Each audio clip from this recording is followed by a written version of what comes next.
Okay. Just a couple of pages left. In all my other cases, the bear attacks neutralizes the threat. Let's start over. In all my other cases, the bear attacks neutralizes the threat and leaves, Logan says. The National Park Service met Monday morning to discuss the situation. Logan and the other rangers flew to park headquarters to participate. Chief Ranger Steve Fry called some outside bear experts for advice. After a few hours, a group of rangers and administrators decided the bears must die. A combination of circumstances led to that decision. The initial attack on Petrani may have been a defensive reaction by a surprised bear, and that is not normally a death sentence for a bear in Glacier National Park. But it quickly turned into a predatory situation when she started eating him. Add the bear's aggression on the trail, the way she tried to buck the helicopter to get back to the corpse, and the way she had partially buried the body, then add public and political perceptions. By removing that bear, we perhaps saved many bears, Logan says. That sounds like stilted logic at first, but it makes sense in the highly charged political debates over grizzly bears and their place in the modern world. If the bear had been allowed to live, then, says Logan, every attack after that would have been the man-killing grizzly in the public mind. We're trying to have an atmosphere where people and bears can coexist, he says.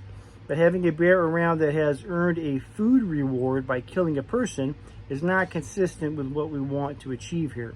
It was terrible to have to remove that bear, but I never had any second thoughts about it. Logan and several other rangers packed up their weapons and flew back to the chalet at Granite Park. The rangers searched from the air for as long as the weather held out that day, but couldn't find the bears they were looking for. A family group was spotted a few miles away, but they were the wrong bears.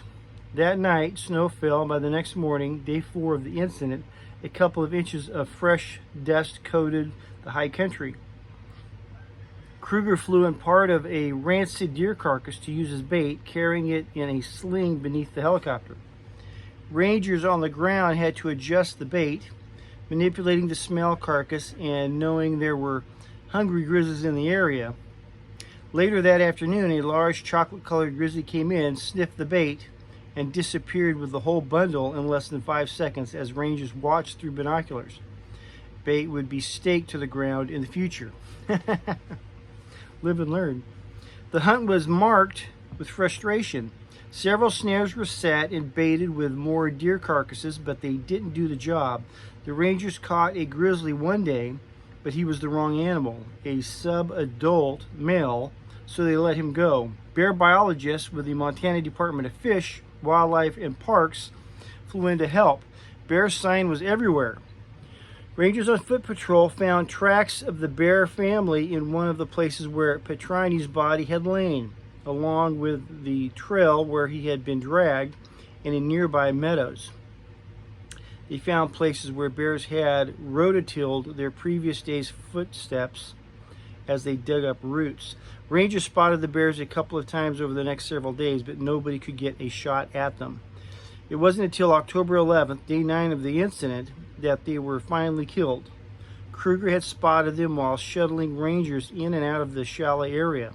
But there was a problem. Another family of bears was in the same area.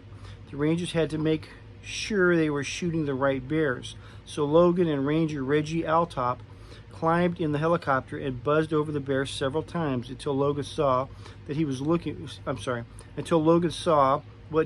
for. That light-colored collar around the sow's neck. Kruger dropped the two rangers off at about 200 yards from the bears, and they crept closer while the helicopter hovered overhead. The bears paid little attention to the noisy chopper and focused on digging up roots, a testament to the single-minded quest for food that grizzly display in the fall.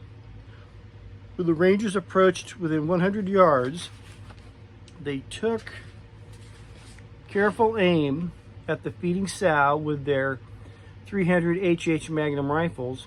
Logan started counting. When they hit 3, both men fired. The sow took a couple of steps and fell dead. Then they opened fire on the cubs. One dropped and the other took off into the woods, wounded but still scampering. More rangers have arrived to help Logan and Altop search for the wounded animal, and after about an hour, Kruger spotted it from the helicopter. The 4 rangers spread out and went after it, walking uphill. That's when the second bear family showed up. Kruger had to take his eyes off the cub and haze the second family away with his helicopter, trying to keep them away from rangers, trying to keep a bad situation from getting worse fast. It worked, but the men lost the cub.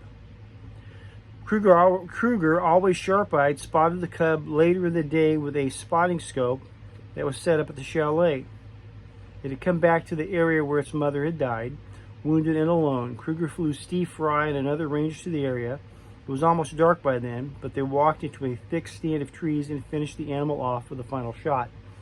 At 6:43 p.m. on the 11th day of October 1992, after 9 bloody and grueling days, Kruger loaded the cub in his helicopter and lifted off for the last time.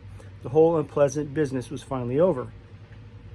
The 3 bear carcasses were shipped to the Montana Department of Fish, Wildlife, and Parks Diagnostic Laboratory in Bozeman, Montana, where veteran biologist Keith Ayun performed a necropsy and autopsy for animals. The National Park Service wanted to know if there was evidence of Petraniae inside the bears, any hair or flesh or fiber. Bear scat collected near Petraniae's body contained human remains in 2 different types of cloth, but when Ayun examined the bears, he found nothing unusual. Not that he had expected much. The bears had been passing huge amounts of food through their bodies in the days since Petraniae died. Each of them had a belly full of roots when it died. Rangers singled these bears out for death, working on the best possible evidence. They had seen these bears near the body and trying to get closer.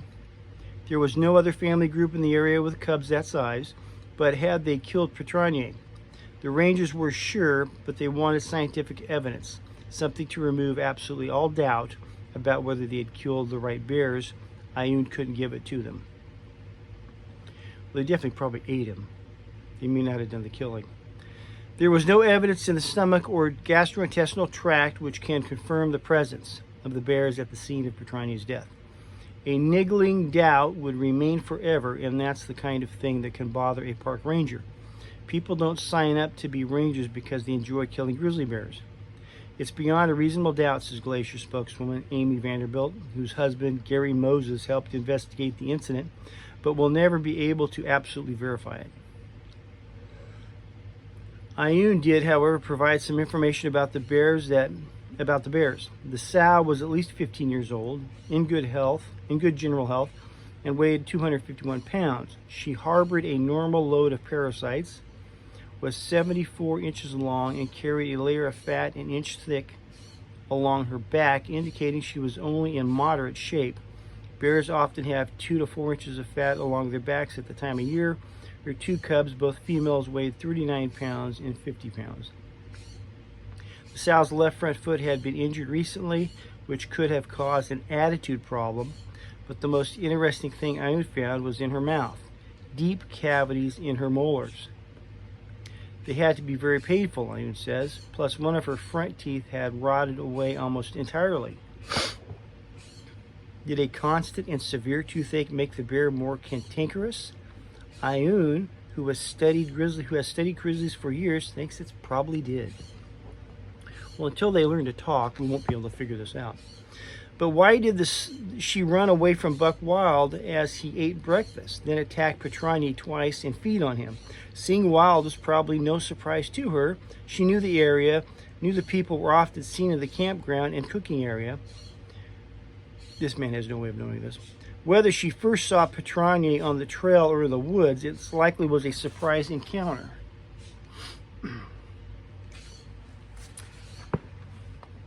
Which triggered an instinct to protect her cubs. The toothache problem reduced her tolerance level, at least a little.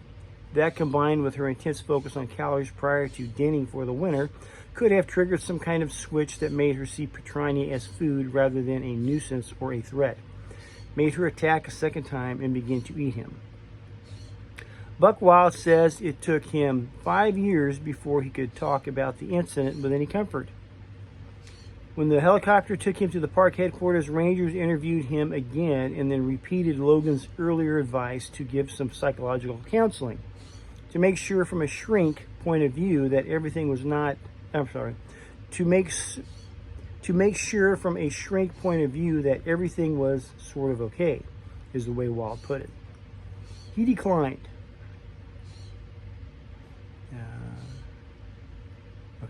He declined. Rather, he shouldered his backpack and slipped out the back door of the headquarters building, dodging the reporters waiting for him at the door. Then he walked to the highway and struck out his thumb and caught a ride with a couple he had met 2 days earlier while hiking into Granite Park. He told them the story, and the man bought him a bottle of Wild Turkey whiskey. It's one of my poisons, especially in high-stress situations. Before dropping him at Trailhead on the east side of the park.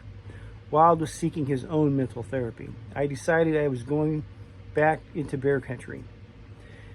It was an area new to him, the Triple Divide Pass, where waters run to the Atlantic, the Pacific, and Hudson Bay. I wasn't just scared, I was scared to death. I had been shaken fundamentally to the core. I wanted to handle my shakiness in a way that would be constructive, and I thought the most constructive thing to do for my psyche was to get back in bear country, fear management, I guess you'd call it.